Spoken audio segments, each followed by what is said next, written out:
Hello everyone, welcome back to Goyal family food and vlog. हमेशा की तरह मैं दोबारा आ गई हूँ अपने व्लॉग के साथ और आज मैं आपको अपना इवनिंग रूटीन दिखाने वाली हूँ। अभी टाइम हुआ है 4 सवा 4 बजे का और बस मैं अपने कामों में व्यस्त हो गई हूँ। सभी गृहिणियां जानती हैं कि घर के काम भी कुछ कम नहीं होते, जितने मर्जी कर लो गाइस, खत्म तो कभी नहीं होते। हाँ, लेकिन ना करो तो बढ़ जरूर जाते हैं। झाड़ू पोछा बर्तन कपड़े, यह सब तो मोटे मोटे काम हैं जो हर औरत को मतलब हर गृहिणी को करने ही होते हैं।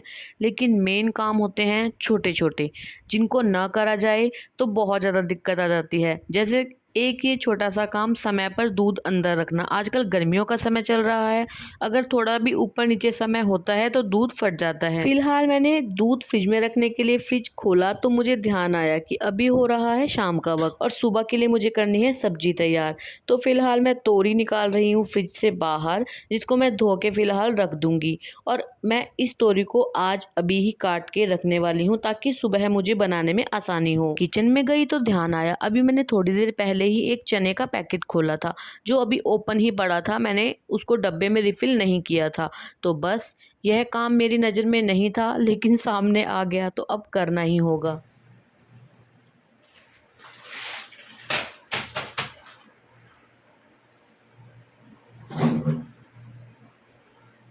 गाइज एक्चुअली तो मैं उठी थी मैक्रोनी बनाने के लिए, यानी मैक्रोनी की तैयारी करने के लिए, क्योंकि अभी टाइम हुआ था 4 साढ़े 4 बजे का टाइम हुआ था। बेटा चला गया था ट्यूशन और वो बोल कर गया था जब तक मैं ट्यूशन से आऊँगा मम्मा मैक्रोनी बना कर रखना। तो मैं उठी तो उसी लिए थी, लेकिन जब मैं उठी तो मुझे इतने सारे काम नज़र आ गए। आधे घंटे के बाद मैं एक्चुअल में मैक्रोनी बनाना स्टार्ट कर रही हूँ। एक तरफ मैंने पतीले में पानी गर्म करने के लिए रख दिया है। और गाइज हमें मैक्रोनी में सभी को कॉर्न बहुत ज़्यादा पसंद है, लेकिन जब मैंने फ्रिज खोलकर देखा तो स्वीट कॉर्न खत्म हो रखे थे। फिलहाल मेरे पास एक भुट्टा पड़ा था, क्योंकि इस भुट्टे को पकने में टाइम लगता है इसीलिए मैंने इसके दानों को निकाल लिया है, क्योंकि मैं इन दानों को मैक्रोनी के साथ ही उबालने वाली हूँ। गाइज मैं काफ़ी तरीके से मैक्रोनी बनाती हूँ, लेकिन जैसे मैं आज मैक्रोनी बना रही हूँ, आप सिर्फ एक बार इस तरह से मैक्रोनी को बना कर देखिए। आप यकीन मानिएगा गाइज, इस तरह से जो मैं मैक्रोनी बनाती हूँ बहुत ज़्यादा टेस्टी मैक्रोनी बनती है। फिलहाल मैंने पतीले में 1 चम्मच नमक और थोड़ा रिफाइंड ऑयल ऐड कर दिया है।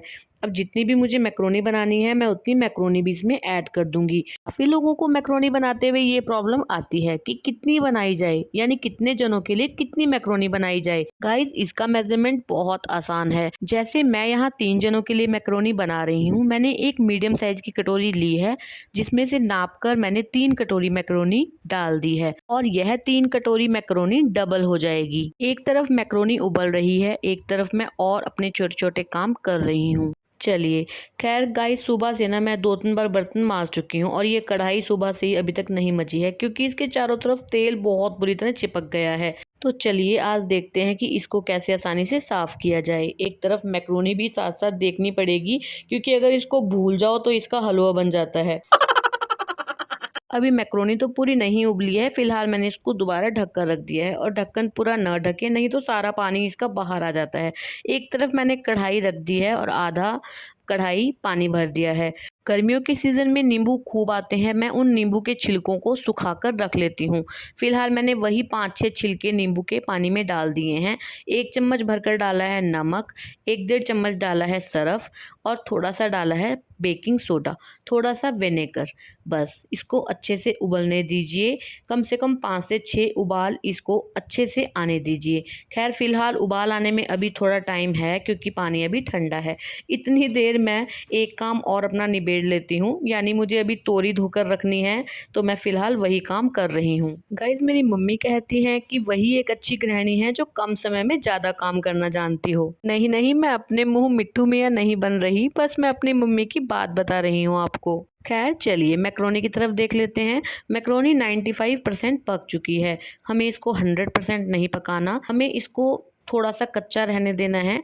और अब इस स्टेज पर हमें इसको ढक कर रख देना है, बहुत ज़्यादा देर के लिए नहीं, 5 से 7 मिनट के लिए। एक तरफ कढ़ाई में भी देखिए उबाल आ रहा है, हमें ऐसे ही ऊपर तक उबाल को लेकर आना है 5 से 7 बारी। गाइस आप यकीन मानिएगा यह कढ़ाई मेरी शादी के समय की है, यानी 10 से 12 साल पुरानी। और इस कढ़ाई में मैं ज़्यादातर फ्राई करने का ही काम करती हूँ, और लेकिन मैं इसको ऐसे कभी भी नहीं छोड़ती। मैं हमेशा से इसको ऐसे ही साफ करती आ रही हूँ। 5 से 7 उबाल आ चुके हैं, मैंने वो सारा पानी फेंक दिया है। इस वक्त कढ़ाई बहुत ज़्यादा गर्म है, हमें इस बात का ध्यान रखना पड़ेगा, लेकिन हमें इसको गरम गरम ही रगड़ना है। गाइज मैं आपको बता दूं कि आपने ऐसी वीडियो और भी देखी होंगी कि ऐसा करने से बिल्कुल ही कढ़ाई साफ हो जाती है, बिल्कुल मेहनत करने की जरूरत नहीं होती। तो ऐसा कुछ भी नहीं है गाइज कि इतना मतलब ये मैजिकल रिजल्ट नहीं देता। ये है कि मेहनत हमारी थोड़ी कम हो जाती है और सफाई ज़्यादा। वीडियो में दिखाए अनुसार जिस तरह मैं कढ़ाई को स्क्रबर से रगड़ रही हूँ, अगर आप बिना ऐसा किए, जैसा मैंने आपको करके दिखाया है, ऐसा किए बिना अगर आप स्क्रबर से इसको रगड़ेंगे तो ऐसा रिजल्ट आपको बिल्कुल भी नहीं मिलने वाला। आपकी मेहनत भी डबल हो जाने वाली है। आप यकीन मानिएगा गाइस, एक बार आप ऐसा करके देखिए, आपके बर्तन बिल्कुल साफ हो जाएंगे। बस ये ट्रिक हमें नॉन स्टिक बर्तनों पे बिल्कुल भी नहीं अपनानी है। देखिए कितने अच्छी तरीके से साफ हो गई है कढ़ाई। चलिए एक काम और ख़त्म हुआ। कढ़ाई को साफ़ करने के बाद मैंने सिंक को दोबारा साफ़ कर दिया है। अब आती है मैक्रोनी को छानने की बारी। एक तरफ मैंने पैन में ठंडा पानी रखा हुआ है जो फ्रिज का पानी है। पहले हमें मैक्रोनी को छलनी में अच्छे से छान लेना है और तुरंत बाद इसके ऊपर हमने ठंडा पानी का छिड़काव कर देना है, यानी ठंडे पानी से इसको अच्छे से धो देना है। ऐसा करना इसीलिए ज़रूरी है, नहीं तो ये आपस में चिपक जाती है और इसका कुकिंग प्रोसेस चलता रहता है, जिसकी वजह से ये ओवर कुक हो जाती है।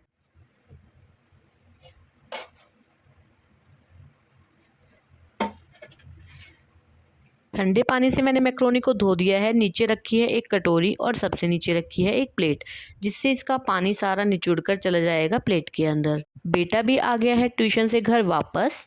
गाइज मैंने इन्हीं कामों के बीच में प्याज और गाजर वाजर सब छील के रख ली थी, लहसुन छील के रख लिया था, वो क्लिप में लेना भूल गई। चलिए खैर फिलहाल मैं मैक्रोनी के लिए जो भी मुझे वेजिटेबल्स डालनी है उसको मैं कट कर रही हूँ। चलिए मैंने सभी वेजिटेबल्स काट ली हैं, बस टमाटर और हरी मिर्च का मुझे पेस्ट बनाना है। मैंने प्याज को बिल्कुल बारीक बारीक काटा है, गाजर और शिमला मिर्च को लंबा लंबा, लहसुन को मैंने कद्दूकस कर लिया है। 5-6 लिए हैं मैंने टमाटर, 5-6 ही हरी मिर्च। हरी मिर्च बहुत ज़्यादा तीखी नहीं है। चलिए अब फटाफट इसका पेस्ट बना लेते हैं। मुझे ये एक टमाटर एक्स्ट्रा लग रहा था तो मैंने रख दिया है। गाइस क्योंकि मेरी किचन ओपन है, कबर्ड नहीं है, तो मैं अक्सर इन सभी चीज़ों को कवर करके रखती हूँ। जैसे ये चॉपर, आपने मेरी मिक्सी को भी देखा होगा, मैंने उसको कवर कर रखा है। किचन ओपन हो और इन सब चीज़ों को कवर ना करके रखा जाए तो ये बहुत ज़्यादा गंदी हो जाती हैं, चिपचिपाहट सी हो जाती है इस पर, इसीलिए मैंने इसको कवर किया हुआ है। मैंने तो रैंडमली सा एक इसको कैप पहना रखी है बनाकर, ये और भी सुंदर कवर बनाया जा सकता है। खैर चलिए सभी तैयारियां हो चुकी हैं, अब फटाफट मैक्रोनी बनाने की तैयारी करते हैं। मैंने मैक्रोनी बनाने के लिए रिफाइंड ऑयल का इस्तेमाल किया है, आप इसके बदले अपनी मनपसंद कोई भी ऑयल, बटर का इस्तेमाल कर सकते हैं। सबसे पहले मैंने ऑयल में जो कद्दूकस किया हुआ लहसुन था उसको ऐड कर दिया है। उसको बहुत ज़्यादा ब्राउन नहीं करेंगे, हल्का सा ही पकाने पर साथ साथ डाल देंगे बारीक कटे हुए प्याज।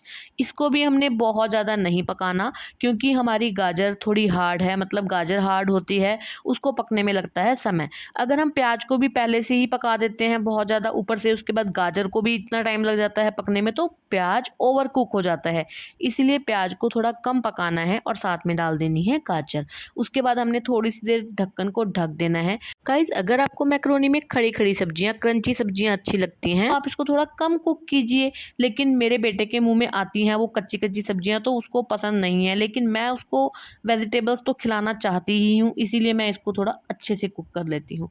सब्जियां अच्छे से पक गई हैं, अब मैं इसमें कर रही हूँ टमाटर का पेस्ट ऐड।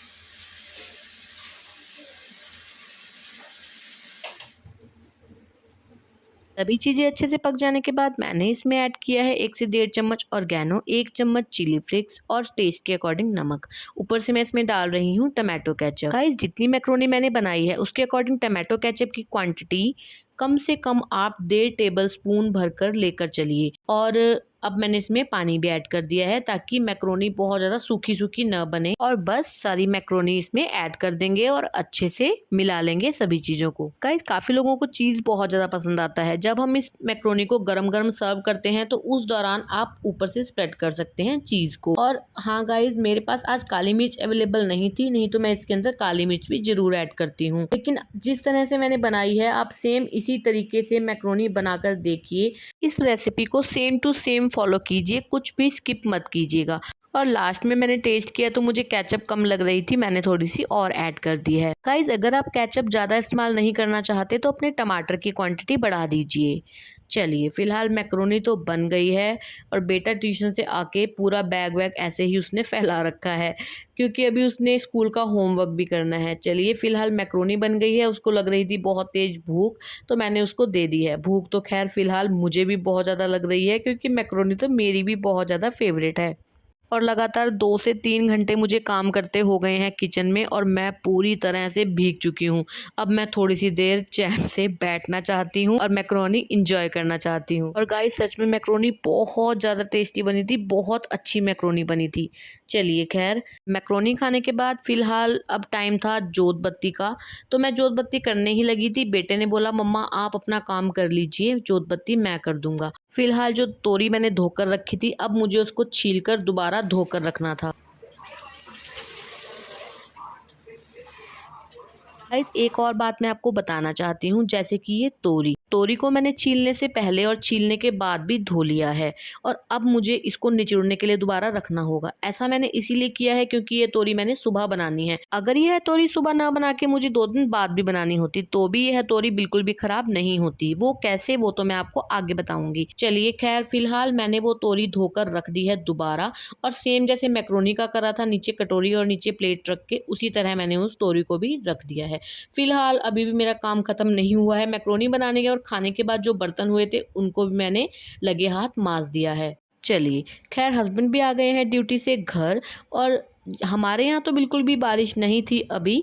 और जहाँ से हस्बैंड मतलब जहाँ ड्यूटी करते हैं उस एरिया में बहुत ज़्यादा बारिश थी जिसकी वजह से हस्बैंड को रेन कोट पहन कर आना पड़ा। इतनी देर में हस्बैंड ने चेंज किया, आराम किया, पानी वानी पिया। इतनी देर में मैं फटाफट नहा कर आ गई हूँ क्योंकि मैं पूरा भीग चुकी थी। हस्बैंड के लिए भी मैक्रोनी गर्म कर दी है क्योंकि आज हस्बैंड को भी डिनर में मैक्रोनी ही मिलने वाली है। तो चलो कोई बात नहीं, हस्बैंड की भी फेवरेट है मैक्रोनी। हम लोग तो मतलब मैं और बेटा तो पहले ही खा चुके हैं। अगर बेटे को थोड़ा बहुत और कुछ खाना होगा तो वो खा लेगा कि मुझे तो बिल्कुल भी दोबारा खाने की जरूरत नहीं है। चलिए फिलहाल इसी दौरान मेरी तोरी भी बिल्कुल सूख चुकी है अच्छे से, और नहीं भी सूखी है अगर हल्की थोड़ी कहीं गीली भी होगी तो कोई दिक्कत नहीं है क्योंकि मुझे इसको सुबह ही बनाना है।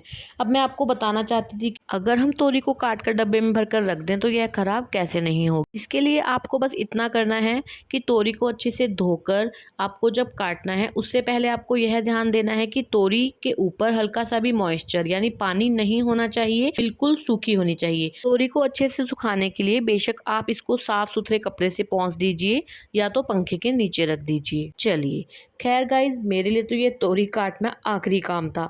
मैंने सोचा था हस्बैंड को खाना दे दिया है, तोरी मेरी कट गई है, बस अब मैं आराम से सोने वाली हूँ। लेकिन ऐसा नहीं हुआ। मुझे अभी ध्यान आया है कि हस्बैंड और बेटे की यूनिफॉर्म भी तो मुझे प्रेस करके रखनी है। फिलहाल आप देख सकते हैं मैंने डब्बा बंद करके फ्रिज में रख दिया है और अब फटाफट से मैं पहले यूनिफॉर्म प्रेस कर देती हूँ। लेकिन यह काम मेरे लिए बहुत मुश्किल है गाइज क्योंकि मुझे बहुत ज़्यादा गर्मी लगती है और अभी मैं यही सोचकर नहा धोकर आ गई थी। बस मेरा तोरी काटने का काम बचा है और वो तो मैं कूलर पंखे के आगे बैठकर काट ही दूंगी और उसके बाद बस मैं सो जाऊंगी। चलिए खैर किसी भी काम से हम टल तो सकते ही नहीं हैं, यह है हमारी जिम्मेवारी भी है और कर्तव्य भी। यूनिफॉर्म भी मैंने प्रेस कर दी है। चलिए खैर मैं अपने व्लॉग का यहाँ पर एंड करती हूँ गाइज। आपको मेरा ये व्लॉग कैसा लगा मुझे कमेंट करके जरूर बताइएगा। अगर थोड़ा सा भी अच्छा लगता है तो प्लीज़ वीडियो को लाइक किया कीजिए। आप क्यों नहीं करते वीडियो को लाइक, क्योंकि वीडियो को लाइक करना, चैनल को सब्सक्राइब करना, शेयर करना बिल्कुल फ्री है गाइज। चलिए मैं मिलती हूँ आपसे नेक्स्ट व्लॉग में, तब तक के लिए good bye and take care.